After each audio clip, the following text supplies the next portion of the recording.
Hello' guys, আজি আহি গৈছে 2026 তাৰিখৰ ছায়েন্স এক্সামৰ MCQৰ এনচাৰবিলাক। আপোনালোকে এনচাৰবিলাক মিলাই চাওক, কেনেকুৱা আপোনাৰ কোনটো শুদ্ধ হৈছে আপোনালোকে ভাল কৰি মিলাই চাওক। আমি দেখুৱাই আছোঁ। আটকে ল ভিডিঅ'টা। আমাৰ একৰ এনচাৰ হয় A, 2ৰ এনচাৰ হয় C, 3ৰ এনচাৰ হয় B, 4ৰ এনচাৰ হয় C, 4ৰ এনচাৰ D, 5ৰ এনচাৰ B, 6ৰ এনচাৰ B, 7ৰ এনচাৰ C, 8ৰ এনচাৰ D, 9ৰ এনচাৰ B, 10ৰ এনচাৰ D, 11ৰ এনচাৰ A, 12ৰ এনচাৰ B, 13ৰ এনচাৰ B, 14ৰ এনচাৰ B, 15ৰ এনচাৰ B, 16ৰ এনচাৰ D, 17ৰ এনচাৰ C, 18ৰ এনচাৰ A,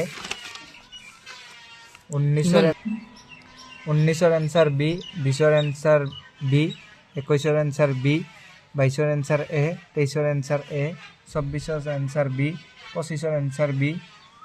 26ৰ এনচাৰ B, 27ৰ এনচাৰ D, 28ৰ এনচাৰ C,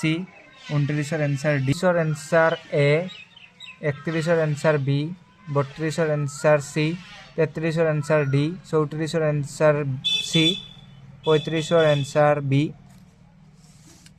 36ৰ এনচাৰ B, 37ৰ এনচাৰ A, 38ৰ এনচাৰ C,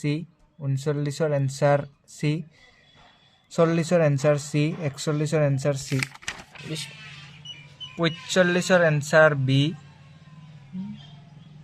42ৰ এনচাৰ B, 43ৰ এনচাৰ A, 44ৰ এনচাৰ C, 45ৰ এনচাৰ D।